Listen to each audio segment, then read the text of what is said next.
Hey guys, welcome to Nerdarchy. For Nerds by Nerds, I'm Nerdarchist Ryan, and today I'm joined by... I'm Nerdarchist Ted. Nathan Nerdarch. Nerdarchist Dave.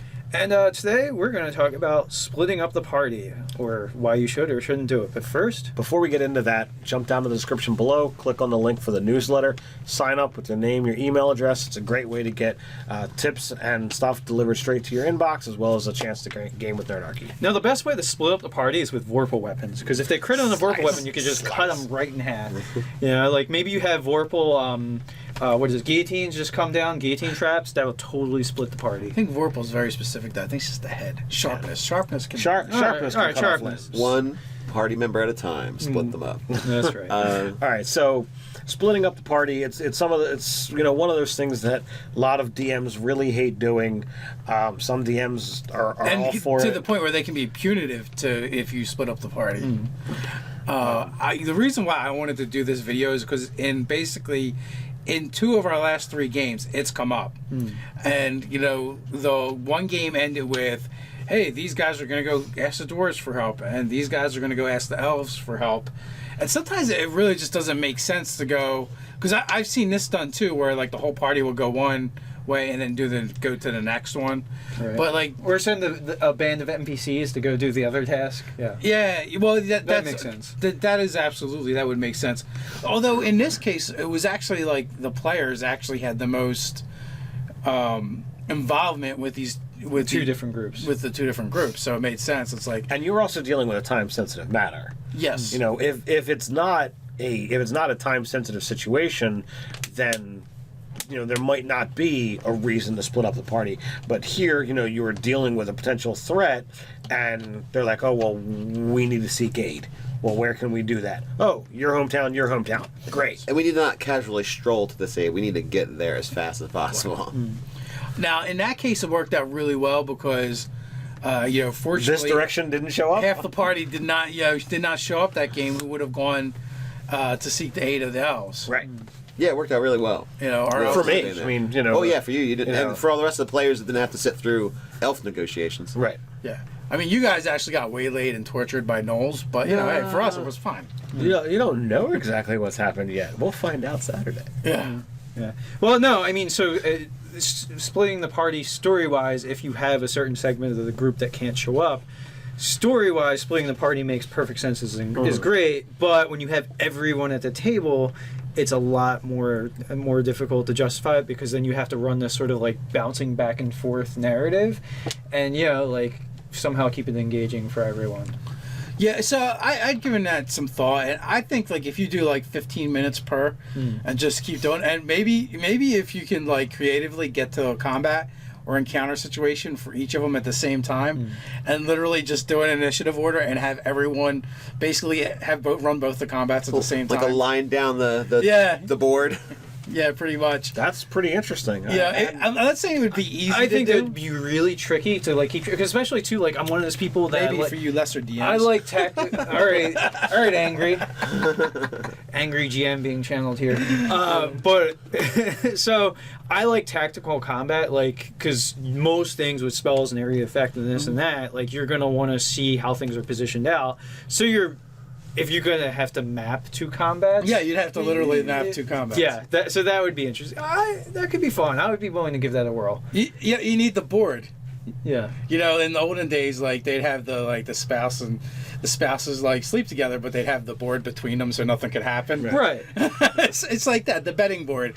So you need a betting board for your encounters to keep them separate. Right. So, or the hole in the sheet. You could always have a sheet with a hole in it. You do anything through the hole in the sheet. So back to double encounters. I think that's a great idea. It would be an interesting dynamic, and everyone would be involved in the combat. They would just be different combats. Because let's face it, the combat is what can drag them most. Yeah. During anything. So And at least doing one after the other is not good, because it's just... Because then you have somebody else that's like, the one group of people isn't doing anything for really 25, 30 minutes. And like, yeah, these guys are going to have to go off and play Monopoly or something while you guys Yeah. finish the combat. Yeah. So that would be like a way to kind of like, mitigate that by things are going on for both sides at the same time. Yeah, although I definitely see like the scene from Mrs. Doubtfire, as you're going along, especially if you're drinking while you're playing. Things get confused, the encounters get switched, Wait a minute, I thought we were fighting orcs, not gnolls. Yeah. Oops. Switching around. Kicking back another drink. Yeah. It was like, you're fighting whatever the hell I tell you you're going to fight. All right, so And you're gonna like it. yes. So what kind of things, other than the, an hour here, hour there, what kind of things should you avoid with splitting up the party? I think avoid choosing it for the party from the DM. I wouldn't. This would be an absolute player agency decision, Yeah, not something that you'd inflict on yourself. Because they know what they're getting into. And they could probably creatively figure out how not to do it. There's a time and a place to split the party. If you're wandering through the dungeon and you just want to explore faster, bad idea. That's when you do not split the party. Haunted house, and you hear noises in two different directions, you do not go investigate them both at the same time. But, time-sensitive matters where two tasks absolutely have to be completed at the same time. That's an opportunity to split the party, either from the player side or DM side. Again, you shouldn't force it as the DM. There might be consequences for not dealing with this other issue at the same time. But go ahead, Nate. But there's also the idea of hiring the mercenaries or NPCs, or saying, hey, here's a group of elven archers. Go over and deal with these orcs while we go and take care of the necromancer, which was a previous GM 911. But that idea that you don't need to split that party up, but the PCs might choose to split the party up. Yeah, they can abdicate tasks to other people and stay together as a cohesive unit because they're going to know one another's tactics And you as DM know they need to do those two things, and they need to do them fast, but give it to them on whether or not they relegate it to some, third string people. Our last gaming session of Star Wars, at the end of the session, and as the end was approaching, Ted was trying to fight against splitting the party with all of his might. Absolutely. Yes. But it was futile because I already seen what Scott had planned. the Borg exist. And I already seen what he had planned. Like, the Jedi in the party were going to have to do a specific task while this other thing was going on. And it was set up in such a way, by the time we realized there was two choices to make, every Jedi couldn't make that other choice without Right. screwing everything up. But the bounty hunters or mercenaries in the group were like, we got to do this other thing because cha-ching. Yeah. They're like, I don't know. I don't think the Jedi need our help to go sit their asses on a chair someplace. I think they got this. But the mercenaries in the group were like, well, there's just this thing, there's this cache of hidden stuff. Who knows what we're going to get in there? We've already finagled an upgrade for our ship. We got to go do the thing. We said we would do the thing. At the same time, these guys had already kind of said we would sit our asses on the chairs. Right. So it was already like a foregone conclusion. I want this to be like Storage Wars, where there's just like old lamps and tchotchkes in like the thing that you're going to find. You totally get hosed. Yeah, these things are like $50 on eBay. This sucks. Yeah. And I spent $750 to get it. Yeah. Which eBay? Yeah, which could that very well may happen, but Hilarious. I'm gonna rate Scott. I don't know what it should be. It should just be a collection of like Furbies and Beanie Babies. They all activate at the same time. Yeah. But they're from a galaxy far, far away, Yeah. and they're antiques. Yeah. There you go. They could be worse on antiques. So there was no avoiding that situation. We were like destined to do these two different things. Or the mercenaries were going to have to go hang out with the Jedi and watch them sit on chairs, which does not sound epic at all. Yeah. I have confidence Scott will not make it boring for us. Yeah, although in the circumstance where that you're going to run two very different sort of sessions or whatever, you could just ask the people that aren't going to be part of that thing to just not show up, and they can go do something else on that Saturday night. You have the other half of the party show up, and then vice versa, and just kind of swap it out like that. Yeah, I mean that's doable. It could be really tough scheduling, but you could actually, if the party's going to split a certain way, you could run two sessions and do each one individually, and hopefully you can time them so that the sessions end at the right time, so when you start up with the group again, you can start everybody at the same spot. Hey, as the dungeon master though, it's absolutely pacing and session length is completely your control. It stops with all right guys, I'm gonna call it right now. Yeah, we're done for today. Yeah. I would say go ahead, Dave.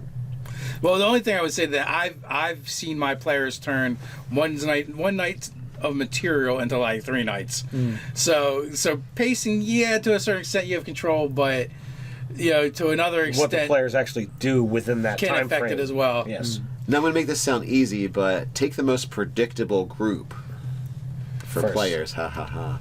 And take them and say, oh yeah, we're just going to start 2 hours ahead of time or an hour ahead of time. So the people that are obviously not doing anything for an hour or 2 hours, Have them show up late. yeah, just they show up, eat some pizza, and then they're ready to go by the time, even if you're running a little late with the other group. I mean, really, specifically for this, I figured start with the Jedi first because he knows what we're going to be doing and what's going to happen there. It's very predictable what we're going to do for the next day. So we could start first, finish up, or get close to finishing up, and then cut back to you guys to get it more like a back and forth kind of feel. Yeah, that actually wouldn't be a bad idea either. Having one group show up an hour or two before the other group and run it, especially if you have it planned out and the split is relatively short. Mm-hmm. So and the place. But as long as the PC factor doesn't screw things up too badly. Yeah, that's why I was right. like, most predictable section. Right. You never know. I've never had players mess up my game at all, or my plans. There's a saying that can't be any truer for any tabletop role playing, and that is make plans but don't plan the outcome. Because whatever it is, your players will throw you a curveball. If you got good players, anyway. I think it's better. Like if you don't have players that are throwing you curveballs, you might have a boring group. So you need to invite a little chaos. You need the Joker to show up. You need gobblos. No, I don't wish that on anybody.